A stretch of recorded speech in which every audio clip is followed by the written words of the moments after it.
our distinguished and dear Chief Minister of Karnataka, Shri Yediyurappa,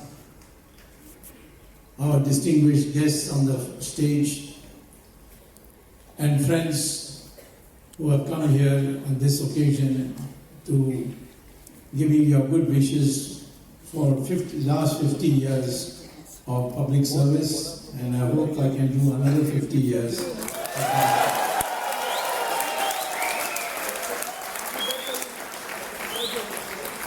I'm particularly happy because Shri Yediyurappa came here.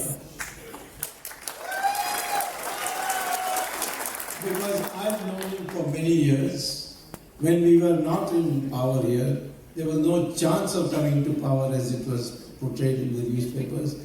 But he moved in every district, every village, and created.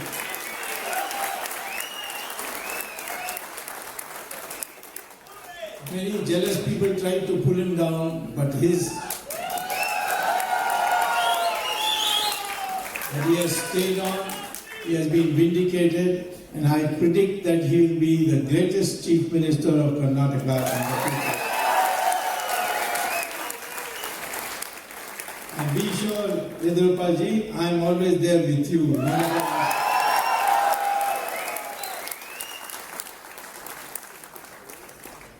In 2014, we had given to the public in the elections through the BJP 3 important planks for our ideology. One was the ideology of Hindutva. Second was the ideology of wiping out corruption. And third was the fast economic growth by which India can be transformed into a fully developed economy. We have made a lot of progress in some of these objectives. On Hindutva now, and by Hindutva it doesn't mean that it is only for Hindus. Hindutva is Hindu-ness. Hindu-ness has certain qualities. We believe all religions lead to God. We don't say only Hindu religion leads to God. Christianity says only Jesus Christ is the way. Islam says only Allah is the God and no other God, and whoever says there are other gods, they are kafirs. We are the Hindus are the only religion in the whole world which says that all religions lead to God.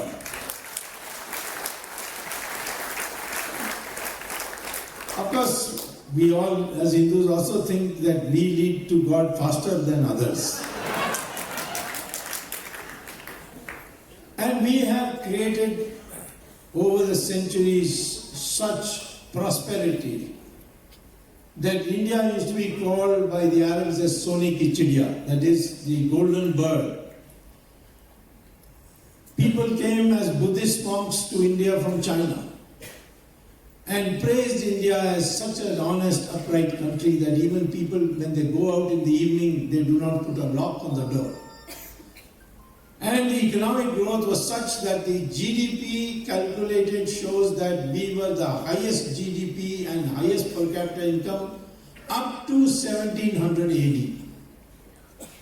And only after that the decline started. And by 1947 we had become a poor country. We can once again become a very prosperous country. But prosperous is not enough. You must have a country with a mindset to play a global role to spread values. You can have a very strong, a set of strong lions in a cage in a circus. But when the ringmaster goes into the cage, these lions don't know their strength and they obey that ringmaster. And that is what I found when I saw that my friend Manmohan Singh became Prime Minister of India. With all the power of the Prime Minister, he was afraid of a thin Italian woman.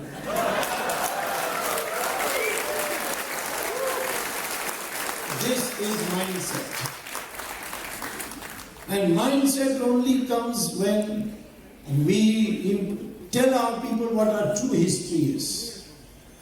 How many people know that all the countries which were captured or conquered by Islamic forces, they converted the entire 100% to Islam. Same thing with Christians in Europe. They converted the entire Europe to 100% Christian. And all in a short time. Iran was a Zoroastrian country, those we call as Parsis, who came running to India for protection, and we gave them protection. And the only place they are surviving is India today. And in 15 years after conquering Persia, which is now called Iran, they converted the population in that period to 100% Muslim. Babylon and Mesopotamia, which is now called Iraq, also in 17 years. Egypt in 21 years. Europe was converted in 50 years.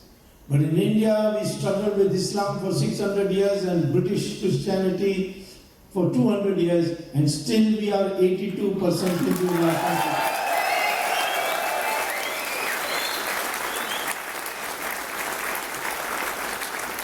Because all over India we kept fighting.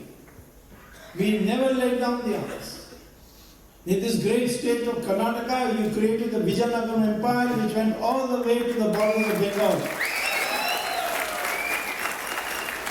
It lasted 300 years, covered more territory than the Mughals. But if you look at the history book, there is hardly a mention of the Vijayanagara Empire, maybe one paragraph. But for Mughals, who ruled only for 150 years and covered less areas than the Vijayanagara Empire, there is one chapter for each Mughal Raja. Babur, then Humayun, then Akbar, then Jahangir, then Shah Jahan, Aurangzeb. People don't know that in the end, in 1795, Baji Rao II of the Maratha, leading the Peshwa who led the Maratha forces, defeated the Mughal finally and hoisted the Bhagwa Janda on Red Fort on that day. Our people don't know that 20 years later the British came, we were completely exhausted and tired, and they took advantage. And they were able to rule for 200 years. Now, even those 200 years, you had valorous fighters. Your Karnataka had Rani Chennamma. How many of you know? She fought and then in 1857, Rani Jhansi. It's only after the defeat of Rani Jhansi by tricks and other methods that Queen Victoria took control of our country and became the Queen of India. So today we have to reverse. I am glad that the Prime Minister yesterday said in Calcutta that we must now start looking at our history and revising it.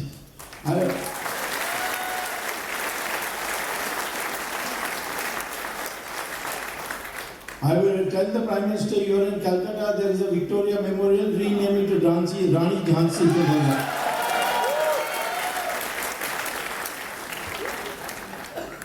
So I'm telling you today, we cannot have a proper mindset unless we know the true history of India.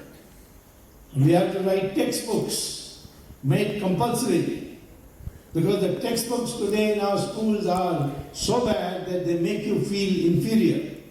They make you feel ashamed.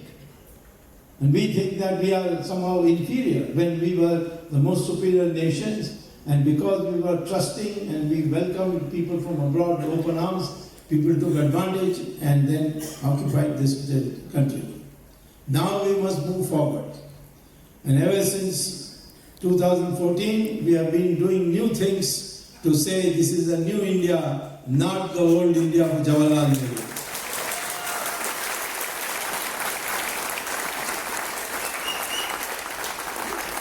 We had a surgical strike and then the Pulwama strike, and now Pakistan is afraid to come do anything at all.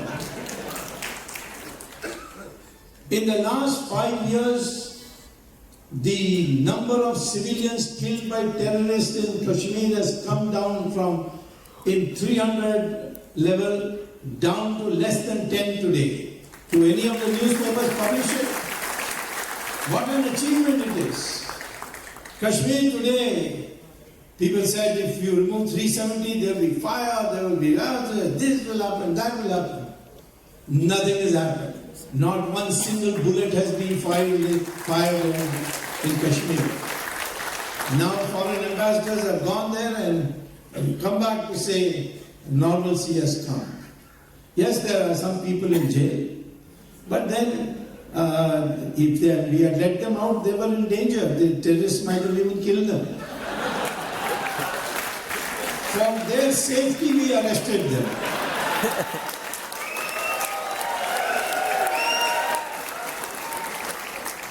But slowly the thing is being restored. We are uniting our country and giving respect to our people who have suffered. This latest CAA, Citizenship Amendment Act, what a lot of noise is being made. But nobody has read the bill. I think most Congress people can't read and write, so it's not in their fault. What is the bill about? That those who were persecuted for their religion, who left Afghanistan, who left Pakistan, who left Bangladesh, came to India, they are still illegal immigrants. They can't get a job. There are Hindus in it, there are Sikhs in it, there are Christians in it, there are Buddhists in it, there are Parsis, Zoroastrians in it. And the total number is only 31,313 people. They have been rotting in the camps because they can't get a job, because they don't have any documents, they don't have citizenship, they don't have passports, they don't have Aadhaar cards. So throughout the last 70 years, congressmen were giving speeches that we should give them citizenship. Even as early as 1947, November 26th, Congress Working Committee said those who come from Pakistan, that time there was only one Pakistan, Bangladesh was part of it, now it is two Pakistans, Bangladesh and Pakistan.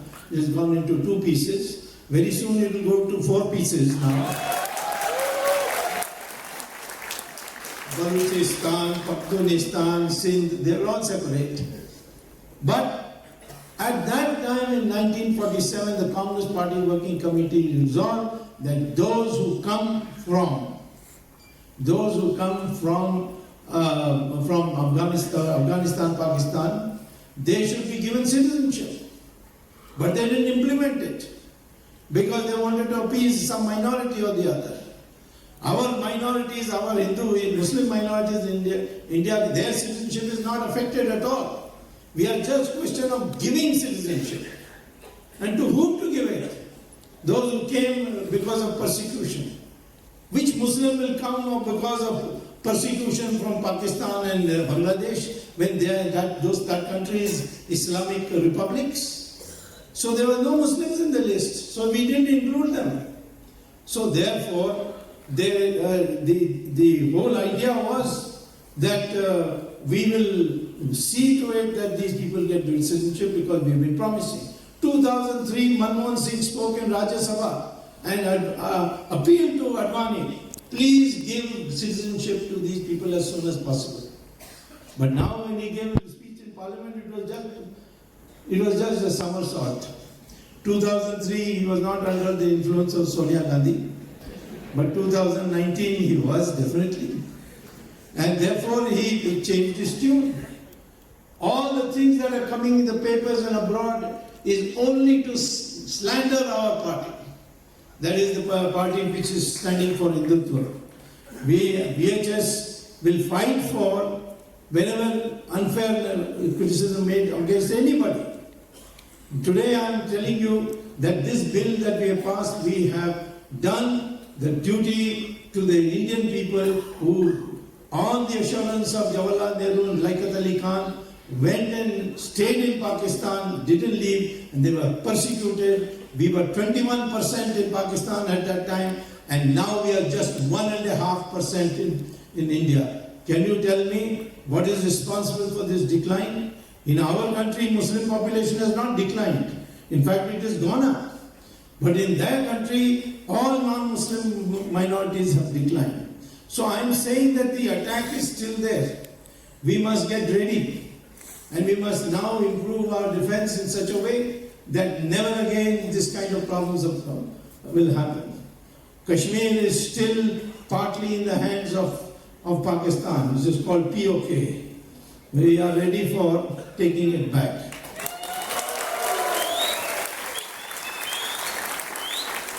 Why taking it back? Why taking it back?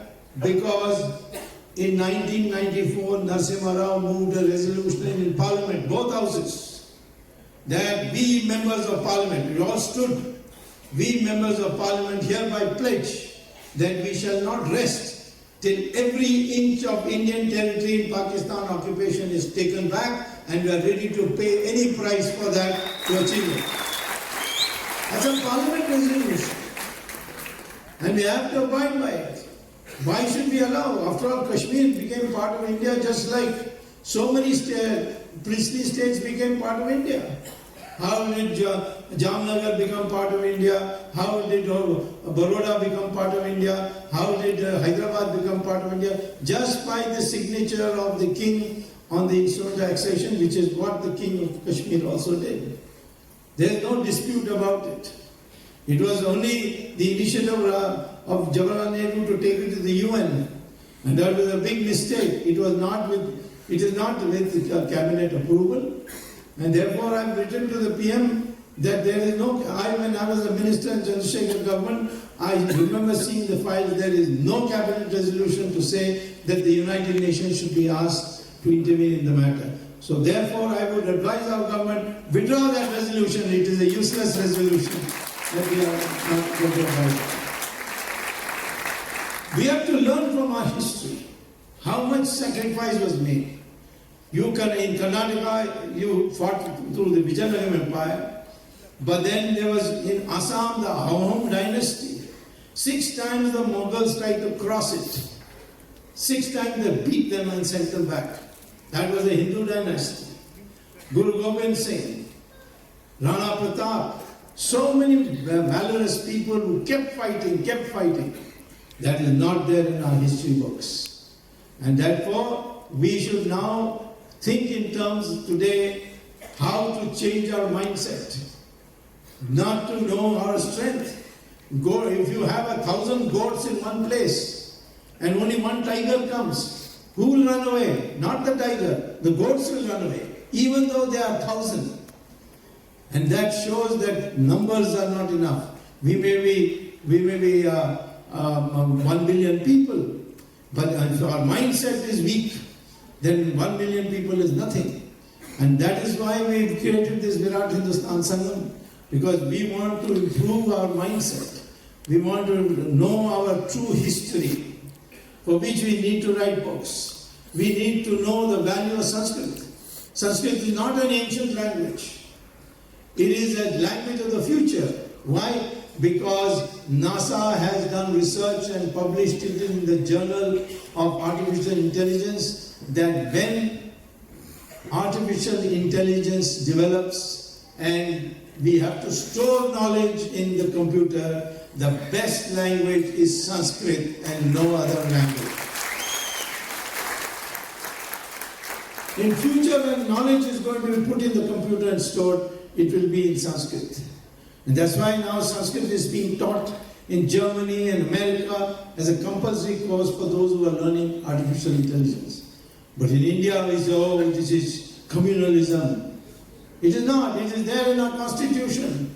Article 351 says that Hindi language shall be developed through Sanskrit vocabulary. Clearly states that. And the script shall be Devanagari. So therefore, every one of us must learn the mother tongue, and along with it, slowly Sanskritized Hindi. And that Sanskritized Hindi will make us all one. Easy to travel in different parts of the country. We also now have to devote some energy to our economy. It has been failing, and I've been predicting it will fail. But India can turn around. Nobody can put India down forever. In 1965, there was a food crisis in our country. Our government was begging the Americans to send PL 480 wheat so that there is no famine here. Lal Bahadur Shastri became Prime Minister. He called all the scientists and said, what is the difficulty in growing more crops? They said, well, there's no proper water, there's no pesticide, there's no fertilizer, there's no potassium, nitrogen, phosphate. So he said, prepare a package and give it to the farmers. They couldn't give it to all the farmers. They gave it to top 10% of the farmers who had large amounts of land. And when we were being told by the whole world that you are going to have famine, people will eat each other up, there will be riots in the country, within 10 years, we became self-sufficient through the process of Greek Revolution, thanks to Lal Bahadur Shastri. Same thing, our growth rate from 1947 to 1990 was just 3.5% per year. 3.5% is not enough. It cannot solve your problems of poverty and unemployment. So the leftists started saying this is a Hindu rate of growth. The real reason was the Soviet model that we had adopted, which was unsuited for India. All the communists used to say, Soviet Union is heaven, there is no unemployment there, there is no poverty there, there is no inflation there.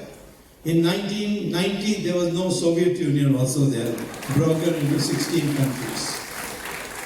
Narasimha Rao and before that Chandrasekhar started the process, but Narasimha Rao completed the process. We brought in economic reform and the growth rate increased from 3.5% to 8% in just 5 years. But today we have to grow not at 8%. We must grow at 10% or 11% or 12%. Then only we can, within 10 years, overtake China and then remove unemployment, remove poverty. Only with that rate of growth. Is it possible? Of course it can be possible. All you need is to motivate our young people. We are the youngest population in the world today for large countries. Average age of an Indian is only 26. What is the average age of China? 35. Because they practice that one child per family. What is the average age of America? 37. Europe 46. Japan 50. These are aging populations. Ours is the only one with a young population, which is why we call it as demographic dividend. But you must give them good education. We only spend 2% or 1.5% of our GDP on education. We should spend at least 6%. Then only make it possible for everybody to get education. If that happens, there is no worry about reservations at all. And if you do that through innovations, you can transform. Every year we have some quarrel between Tamil Nadu and Karnataka for Kaveri. So when I go to Madras, these press people out of mischief ask me, are you for Karnataka or are you for Tamil Nadu? Kaveri water is being denied to Tamil Nadu. What do you have to say?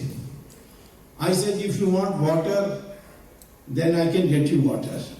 But if you want Kaveri water, you will not get it. What is the difference between water and Kaveri water? And where am I going to get water from? Desalination of seawater. Israel is now 100% of their population is getting 24 hours a day water in their tap, because even though they don't have a river, they desalinate seawater, take out the salt and give drinking water. Saudi Arabia is clandestinely now buying Israeli equipment. Dubai is now all green. It was previously all sand because of desalination of seawater. You got this long coastline both for Karnataka and Tamil Nadu. If you set up desalination sea plants, you will get as much water as you want. You will get it for 24 hours a day. In Tamil Nadu, the Kalpakam nuclear power complex. They were denied water by the Tamil Nadu government. We don't have enough water. We are not getting enough water from Kaveri. So they set up a desalination plant. And today the only place in Tamil Nadu where you get water in your tap, purified 24 hours a day, is in the Kalpakam nuclear facility and nowhere else in Tamil Nadu. In Jamnagar, the Reliance set up a refinery, oil refinery. The Jamnagar municipality said we don't have enough water because the oil refinery requires a lot of water and we don't have water. So they set up a desalination plant. And today the Reliance is selling water to the corporation of Jamnagar. And they have got plenty of water. Technology can transform everything. We have 60% of the world thorium. Thorium is the next atomic fuel after uranium exhaust in 2050. And we have got it plenty lying on the sands of Tamil Nadu coast and Kerala coast. And if we convert that thorium into uranium 230, 203, we will be able to get electricity so much that you will get it free. It will generate so much that you can give to your neighbors. But you have to develop that. If tomorrow we, instead of using petrol for cars, we use hydrogen fuel cells, which is now coming, the Japanese have already started producing cars, then what will happen? We won't have to buy oil, so expensive for us. Then others will imitate us and buy also take to hydrogen fuel cells. Then the Arabs will not be able to sell oil. They will all have to go back to tents and camels once again. India is a land of potential. And I am not afraid because every time we have a crisis, today we do have a crisis, economic crisis, but we can turn it around. We have turned it around in 1965 by bringing Green Revolution. We turned around in 1990 onwards by bringing economic reforms. Today also we can take steps by which it can be turned around. So I am not worried about the crisis so much as the need to become as quickly as possible a developed country. The idea of VHS is only this: how to prepare your mind so that it is not brainwashed. Our people, I must tell you, more independent people are in rural areas of India than urban areas. In 1977, there was this emergency, concluded by bringing elections. Indira Gandhi declared elections. All the people in America told me that Indira Gandhi is bound to win. Why? Because they said democracy is for educated people. Democracy is for people who are not in poverty. And therefore you will see that people will vote for Indira Gandhi. When the results came out, the southern states which are more educated voted for Indira Gandhi, including Karnataka. But the northern states of poverty, UP defeated Indira Gandhi herself in the constituency and wiped out the Congress completely from every seat in UP and Bihar. And so in Rajasthan, so in Haryana, Madhya Pradesh. And that's how the Janata Party came to power. So let us learn that being educated is not sufficient. What kind of education? That education which empowers you to think about the true history of India, which empowers you to think in dynamic terms, taking risks. Indians are afraid of risk. They all want safe jobs. Even IIM people, when they come out, they don't think of opening a new company like Americans do. They want to get a corporate sector job and then get provident fund and retirement funds and privileges and retire at the age of 60 or 65 and then watch television after that.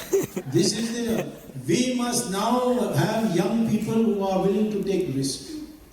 And that risk means starting new ventures. Doesn't matter if you fail. Rise up again and do it again. That kind of mental attitude is necessary that can only come by a proper education.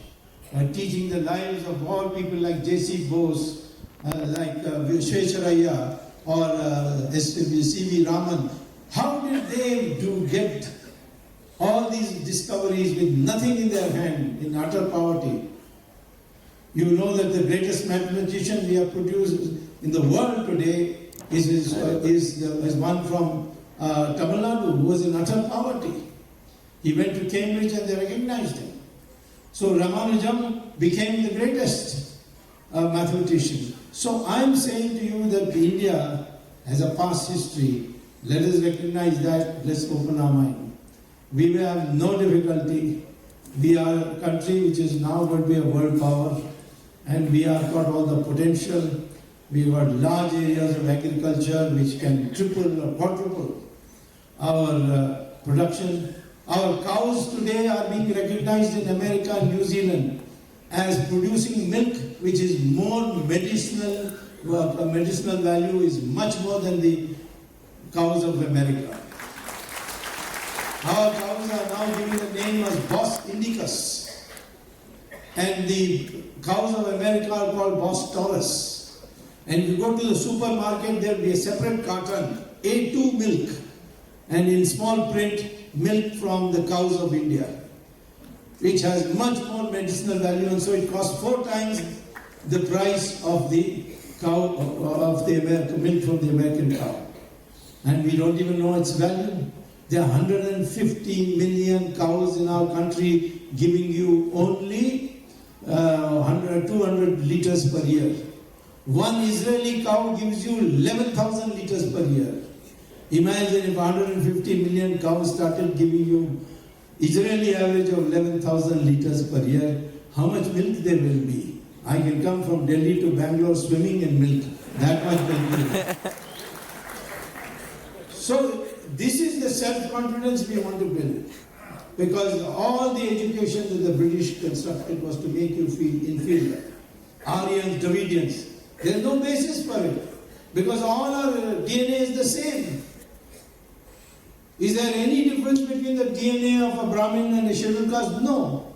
Why? Because this Varna system was not birth-based. Chapter 4 of Gita, Krishna says to Arjuna that it is gunas that decide your Varna and not your birth. That is why when Ambedkar got good education, he went to Cambridge, he went to Columbia University and got a PhD in economics. Went to London and got DSc in London School of Economics. Got a law degree, came back and became the chairman of the drafting committee. Such was his intellectual prowess. And Jawaharlal Nehru, he went to Cambridge and failed. All Nehru family people have failed, none of them has passed. And if anyone claims like that, please let me know and file a case and get them.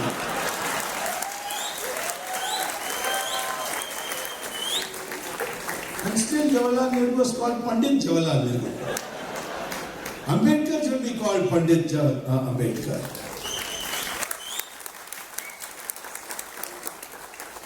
This oneness of our people, that has to come through our mind. Unfortunately, in our country, all these leftists and all, they are still pursuing that old imperialist plot to divide our country and make us out to be people who are in different paths. This country is a continuing civilization of the Hindus. Others have come, we have welcomed them. When they came peacefully, we looked after them. The Parsis came, we gave them a place in Gujarat, and when the British left India, they asked the Parsis, you are such a small community, this big Hindu community will swallow you. So we want to give you some reservations in the new constitution that India will be producing. So the Parsi community told the British, no, you don't have to worry, for 1,000 years the Hindus have looked after us. You go, we don't need you, the Hindus will look after us. The Jews were persecuted all over the world. But they came to India, we gave them a place, we built their synagogues. And when Israel was created, these Jews went back. And then the Israeli parliament passed a resolution, thank you India, the only country where Jews were not persecuted. So if person of any religion comes to a Hindu and wants protection, we will be there to give. But if you start threatening us or asking for a separate existence, that we will not give. We are very keen today to build a united India. Many people come and tell me, why don't you allow the Rohingyas to come to India? Why I should allow the Rohingyas to come to India? In 1944, the Rohingyas declared that Jinnah is their leader. They were living in Burma, but they declared that Jinnah is their leader.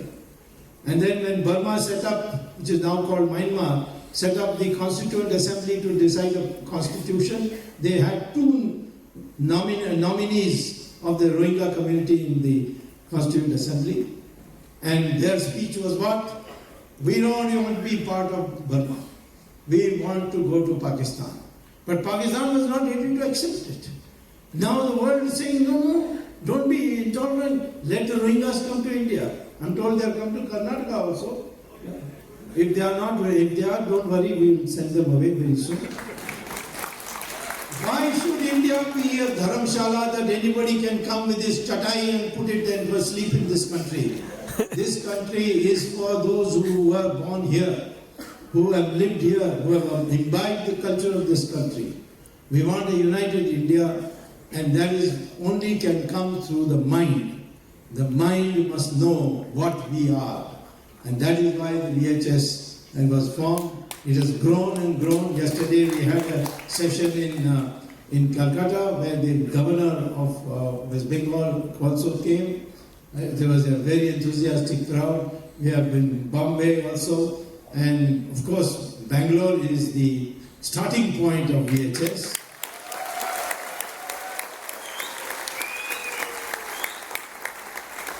And I'm also Bangalorean because my father and mother lived here. They died here. Whoa. Even today my sister lives in Bangalore. So I also am a Bangalorean. So Bangalore is a historic place of the Vijayanagara Empire, which lit a torch for 300 years of our country. Today the South Indian temples are safe only because of the Vijayanagara Empire. And with this pride that we never surrendered to anybody and ultimately threw away whoever tried to suppress us. That self-confidence, capacity to take risk, develop new innovations, that kind of youth will transform India, and that is what we have come together. Thank you very much for this